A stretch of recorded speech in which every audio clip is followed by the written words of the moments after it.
ಹುಬ್ಬಳ್ಳಿ ಧಾರವಾಡ ಅವಳಿ ನಗರದಲ್ಲಿ ಪ್ರಸಕ್ತ ಸಾಲಿನಲ್ಲಿ 2025ರಲ್ಲಿ ಸುಮಾರು 200ಕ್ಕೂ ಹೆಚ್ಚು ಪ್ರಕರಣಗಳು ನಾವು ಡ್ರಗ್ ಕನ್ಸಂಪ್ಷನ್ ಮತ್ತು ಪೆಡ್ಲಿಂಗ್ ಕುರಿತಾಗಿ ದಾಖಲಿಸ್ಕೊಂಡಿದ್ದೇವೆ.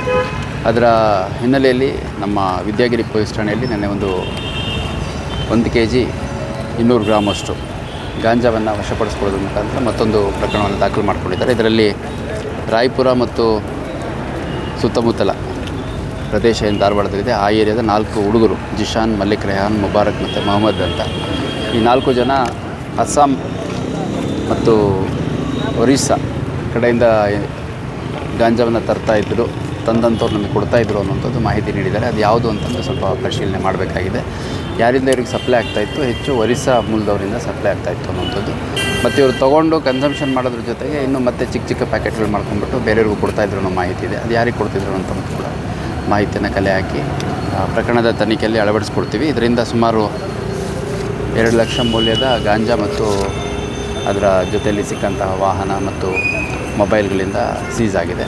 ಮುಖ್ಯವಾಗಿ ಇವರ ಕಡೆಯಿಂದ ಸೀಸ್ ಆಗಿರುವಂಥ ವಾಹನಗಳೇನಿದು ಆ ವಾಹನಗಳಲ್ಲಿ ಕೆಲವು ಮಾರಕಾಸ್ತ್ರಗಳು ಅಂದರೆ ಚಾಕು, ಮಚ್ಚು ಆ ಥರದ್ದು ಕೆಲವು ಮಾರಕಾಸ್ತ್ರಗಳನ್ನು ಕೂಡ ಇಟ್ಕೊಂಡಿದ್ರು ಅಂತ ಮಾಹಿತಿ ನಮಗೆ ತನಿಖೆಯಲ್ಲಿ ಕಂಡು ಬಂತು. ಹಂಗಾಗಿ ಆರ್ಮ್ಸ್ ಆ್ಯಕ್ಟು NDPS ಎರಡೂ ಒಳಗೊಂಡಂತೆ ಪ್ರಕರಣವನ್ನು ವಿದ್ಯಾಗಿರಿ ಪೊಲೀಸ್ ಠಾಣೆಯಲ್ಲಿ ದಾಖಲು ಮಾಡಿದ್ದಾರೆ. ಸರ್, ಈಗ ನಾವು ಸ್ಟಾಕ್ ಮಾಡಿ ಇಟ್ಕೊಂಡಿದ್ರೆ ಅಥವಾ ನ್ಯೂ ಇಯರ್ ಸೆಲೆಬ್ರೇಷನ್ಗೆ ಏನಾದರೂ ಪ್ಲ್ಯಾನ್ ಮಾಡ್ತೀವಿ?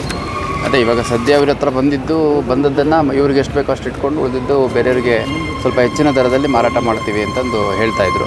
ಸೊ ಇವ್ರದ್ದು ಕನ್ಸಂಪ್ಷನ್ ಕಮ್ ಪೆಡ್ಲಿಂಗ್ ಎರಡೂ ಇದೆ. ಅಂದರೆ ಅದನ್ನು ಉಪಯೋಗಿಸುವಂಥದ್ದು ಮತ್ತು ಮಾರಾಟ ಮಾಡುವಂಥದ್ದು ಎರಡೂ ಕೂಡ ಇದೆ ಅನ್ನೋಂಥದ್ದು ನಮಗೆ ತಿಳಿದು ಬಂದಿದೆ. ರೈಫಲ್ ಏನಾದರೂ ಇಟ್ಕೊಂಡು ಆ ಬಗ್ಗೆ ಮಾಹಿತಿ ಇಲ್ಲ.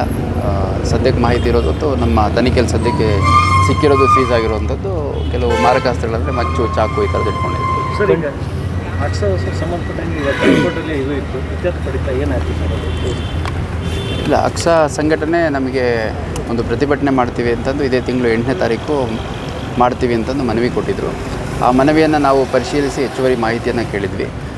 ಆ ಪೂರಕವಾದಂಥ ಮಾಹಿತಿ ನಮಗೆ ಅಗತ್ಯವಾಗಿರುವಷ್ಟು ಅವರು ಕೊಟ್ಟಿರಲಿಲ್ಲ. ಅದ್ರ ಜೊತೆಗೆ ಇಲ್ಲಿನ ಸ್ಥಳೀಯ ಕಾನೂನು ಸುವ್ಯವಸ್ಥೆ ಸಮಸ್ಯೆ ಏನು ಎದುರಾಗ್ಬೋದು ಅನ್ನೋದನ್ನು ನಿರೀಕ್ಷೆ ಮಾಡಿ ನಮ್ಮ ಅಧಿಕಾರಿಗಳ ಜೊತೆ ಚರ್ಚೆ ಮಾಡಿ ಅವರ ಅನುಮತಿಯನ್ನು ನಿರಾಕರಣೆ ಮಾಡಲಾಗಿತ್ತು. ಅದಕ್ಕೆ ಅವರು ಹೈಕೋರ್ಟ್ಗೆ ಹೋಗಿದ್ದರು. ಹೈಕೋರ್ಟ್ಗೆ ಹೋದಂಥ ಸಂದರ್ಭದಲ್ಲಿ ಮಾನ್ಯ ನ್ಯಾಯಾಧೀಶರು ಪೊಲೀಸ್ ಇಲಾಖೆಗೆ ಮತ್ತೆ ಅಪ್ರೋಚ್ ಮಾಡಿ, ಯಾಕಂದರೆ ಅವರು 15ನೇ ತಾರೀಕು ಮತ್ತೆ ಪ್ರತಿಭಟನೆ ಕರೆ ನೀಡಿದರು. ಆ 15ನೇ ತಾರೀಕಿಂದ ಯಾವುದೇ ಒಂದು ಅರ್ಜಿ ನಮಗೆ ಕೊಟ್ಟಿರಲಿಲ್ಲ. ಹಾಗಾಗಿ ನೀವು ಅಗತ್ಯ ಬಿದ್ದರೆ ಅರ್ಜಿ ಕೊಡಿ. ಅರ್ಜಿ ಕೊಟ್ಟಂಥ ಸಂದರ್ಭದಲ್ಲಿ ಪೊಲೀಸ್ ಇಲಾಖೆ ಏನು ಕ್ರಮ ಕೈಗೊಳ್ಳುತ್ತೆ ಅನ್ನೋದ್ರ ಮೇಲೆ ನಾನು ಇದನ್ನು ಹಿಯರಿಂಗ್ ಮಾಡ್ತೀನಿ ಅಂತ ಹೇಳಿದರು. ಸಾಧ್ಯವಾದರೆ ಸ್ಥಳೀಯ ಜಿಲ್ಲಾಡಳಿತದ ಜೊತೆ ನೀವು ಮಾತಾಡಿಕೊಂಡು ಸಮಸ್ಯೆ